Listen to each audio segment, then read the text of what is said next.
В трудные моменты передо мной всегда возникает образ композитора Марка Жиркова, человека, который упорно шел и пришел к своей мечте через жестокие тернии и трагедии эпохи, идеологический контроль, невежественный диктат и вопреки отсутствию пригодных условий для творчества.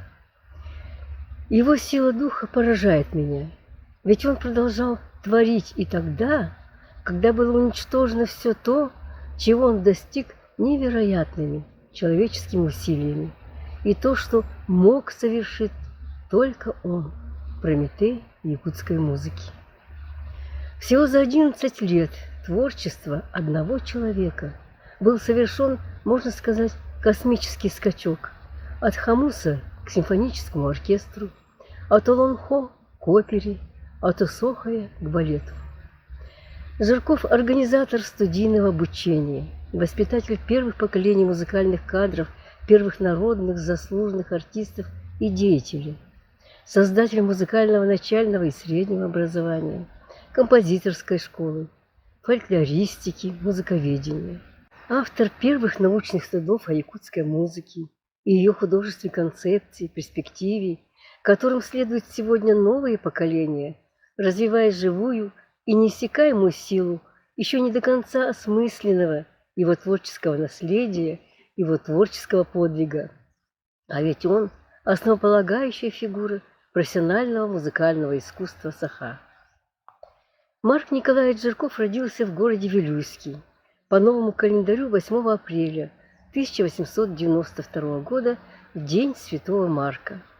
В семье казаков-поселенцев, которая слилась с якутским языком и местными традициями, но сохранила русский язык, веру и культуру. Будущего композитора с рождения окружала двуязычная музыкальная среда. Хорошо пела его мать Прасковья Михайловна, обладал певческим талантом отец Николай Семенович. Под его пение горожане даже вальсировали и отплясывали кадриль, краковяк, подыспань. Отец мог весь вечер петь якутские и русские песни. Владел он и якутским таюком, олонхо, запевал осохой на летнем празднике Исэх. Этот красочный, двуязычный музыкальный мир был естественным для будущего композитора и повлиял на его раннее приобщение к народной музыке и олонхо. Будучи совсем малышом, Марк уже пел в детском хоре и затем в хоре начальной казачьей школы. Азы нотной грамоты и игре на скрипке по нотам он осваивает в период обучения в реальном училище города Якутска. С этими элементарными знаниями Марк уже мог сам записывать и обрабатывать песенный фольклор. Но из-за финансов семьи он покидает Якутск и продолжает учебу в родном Вилюйске. Личность будущего композитора формировалась в интернациональной атмосфере под влиянием политических взглядов ссыльных народовольцев. Они жили рядом в усадьбе Жирковых. Марк научился у них игре на различных инструментах и пел с ними в хоре. Его фанатичное увлечение музыкой еще более возрастает, когда один вилюйский купец подарил талантливому юноше свою скрипку. В 1909-м, в 17 лет, Марк создает свой первый струнный ансамбль, который имел большой успех. Играли Чайковского, Шумана, Брамса. Кроме того, Марк по слуху копировал граммофонные пластинки на скрипке и нотировал музыку, расписывая партию для каждого инструмента. Завершив учебу в Вилюйском высшем училище, он по долгу казачьего сословия служит писарем полицейской управы, а через год преподает пение в высшем училище и собирает, записывает напевы, пробует сам сочинять. Разносторонность его музыкального таланта проявляется и в организации концертов. Он сам выступает во всем и даже в драматическом жанре. В 1913 году, в честь 300-летия царствования династии Романовых, Жирков впервые осуществляет музыкальную инсценировку по мотивам оперы Глинки «Жизнь за царя» и сам поет арию Сусанина. Обострившаяся общественно-политическая борьба, потрясения Первой мировой войны 1914 года, Февральская революция, затем Октябрьская 1917 года, расколовшая Российскую империю, поставили перед выбором и Жиркова. Идеи о всеобщем равенстве, свободе и братстве привели его на сторону советской власти. В 1920-м он участвует в ликвидации колчаковцев с оружием в руках, как солдат Красного добровольческого отряда. В советских органах и учреждениях Марк – незаменимый работник как экономист, плановик и один из организаторов профсоюзного движения. Его избирают делегатом 2 всеякутских съездов Советов, членом Пленума и Президиума Вилюйского окружного исполкома Горсовета. Но он по-прежнему не расстается со своей скрипкой и деятельностью музыканта, упорно занимается самообразованием. В Вилюйском народном доме Марк возглавляет секцию музыкально-эстетического воспитания, организует оркестр, который сопровождает все революционные праздники, тематические вечера и концерты, народные гуляния и сочиняет свою музыку. Народный дом являлся отделением культурно-просветительного общества Саха-Аймах, а затем Саха-Амук, и по праву оправдывал свое название «народный». Трудовая беднота с воодушевлением тянулась к новой жизни. Не зная нот, многие играли по цифровой системе, которую Марк кропотливо составлял для каждого из них. Культурная революция Якутии, в которой Марк с увлечением участвовал, выявляла народные таланты, но в музыкальной сфере отставала от других республик. Для принятия мер руководству Якутии потребовался сигнал сверху. Это было письмо Феликса Кона из Наркомпроса РСФСР о срочном выпрямлении этого участка культурного фронта.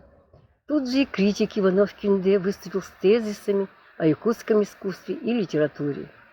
Все это совпало с сокровенными чаяниями Марка Жиркова, и он смело представляет свои предложения в Наркомпросе СССР и РСФСР, получая общее одобрение.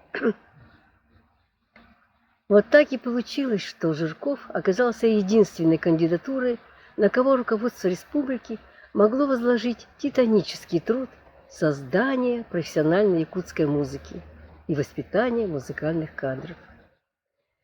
В июле 1933 года республика направляет Марка Николаевича в Московскую консерваторию имени Чайковского на 3-годичное обучение.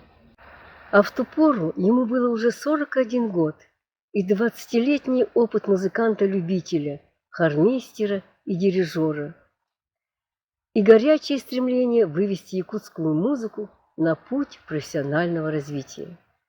Возможность учиться в консерватории делала его мечту осуществимой. Почти 3 месяца он добирается из Якутска до Москвы.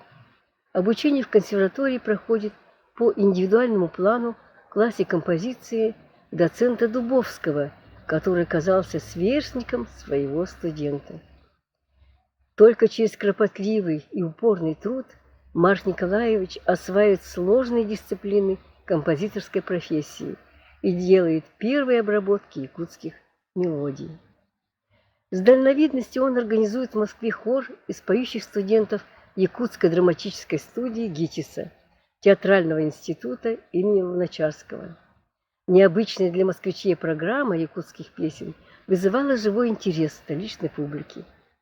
В этот же период началось сотрудничество Жиркова с Аюнским, сборники школьно-массовых песен на якутском языке.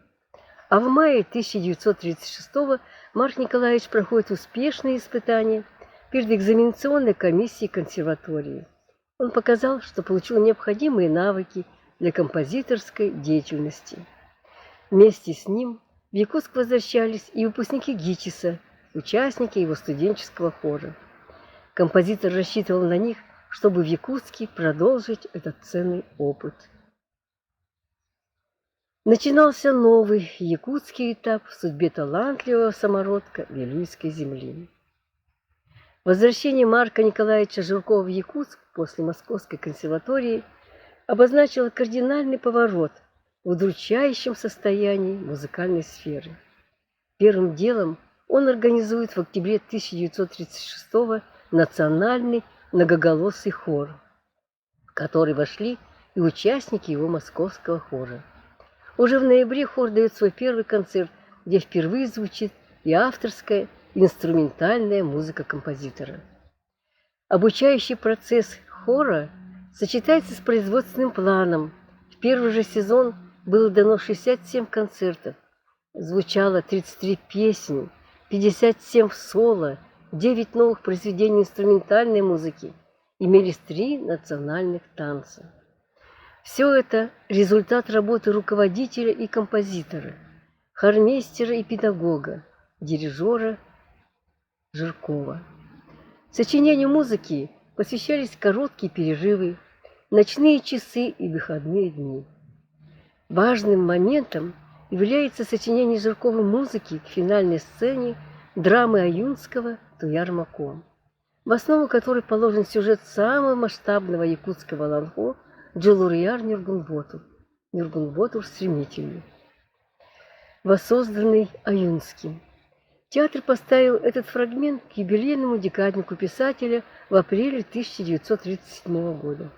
Впервые музыкально оформленный фрагмент Аланхо с большим успехом был принят якутским зрителем. А следующим шагом стала уже полнометражная музыкальная драма «Туяр-Мако» в 3 действиях по тому же произведению Аюнского. Но на этот раз композитор сочиняет увертюру, антракты, хоровые и балетные номера. Впервые пишет оркестровое сопровождение вокальных эпизодов некоторых главных героев. Жирков сам проводит работу с инструментальным ансамблем как дирижер, с хором как хормейстер и учит солистов петь с музыкой. Новая многообещающая постановка готовится с особой тщательностью. Режиссер Василий Местников, художник Георгий Туралысов едут в Москву и перенимают в театральных мастерских новые технические приемы и опыт других национальных театров. На одной из репетиций «Туяр-Мако» присутствовал сам Аюнский и одобрил характер героев. Он уезжал на сессию Верховного Совета, обещал по возвращении посмотреть спектакль, но уже в феврале он был арестован. Премьера «Туяр-Мако» все же проходит 15 марта 1938 года и показывается до 50 раз с ошеломительным успехом. Зрительский ажиотаж, аншлаги, на певцов обрушивается невиданная популярность. Красавицу Туяр-Мако, за которую сражались богатыри 3 миров, пела Александра Новгородова, да так, что в народе ее называли по имени героини. В роли могучего защитника среднего мира людей Нюргуна Ботура выступил Михаил Жирков. Исполнил он и Вернолана, жениха Туяр-Мако. Враждебный образ представителя Нижнего мира Отто Сутакой создал Виктор Савин. В памяти современников неизгладимый след также оставила Екатерина Захарова в роли чертовки Нижнего мира Кыска Скайдан. Сегодня нельзя сказать, какие герои в каких моментах пели в сопровождении инструментального ансамбля, а какие роли пелись без него или были чисто драматическими, речитативными. Но все были уверены, что эта музыкальная драма Аюнского и Жиркова приведет вскоре к созданию национальной оперы. Но вот Аюнский уже официально объявляется врагом народа, и по театру прокатывается волна репрессий. Первым шагам музыкального искусства был нанесен сокрушительный удар. Арестованный директор Тарас Местников, художник Георгий Туралысов, режиссер Василий Местников. В обезглавленном театре царила гнетущая атмосфера страха. С репертуара снимается Туяр-Мако и присвоенному театру имя Аюнского. Все, что связано с ним, уничтожено за 6 дней. Историческая роль и решающее значение первой музыкальной драмы Туяр-Мако замалчивается. Она остается недооцененной многие десятилетия. Единственный композитор Марк Жирков оказался за чертой арестов, но и он, и национальный хор подвергаются резкой идеологической критике. К этому времени национальный хор проявил себя востребованным центром музыкальной культуры и ее пропагандистом. И чтобы сохранить свои кадры, Марк Николаевич добивается для хора статуса государственной. Он еще не раз будет спасать свою первую кузницу кадров, но, несмотря на различные тяжелейшие обстоятельства, будет вести ее шаг за шагом к музыкальному театру.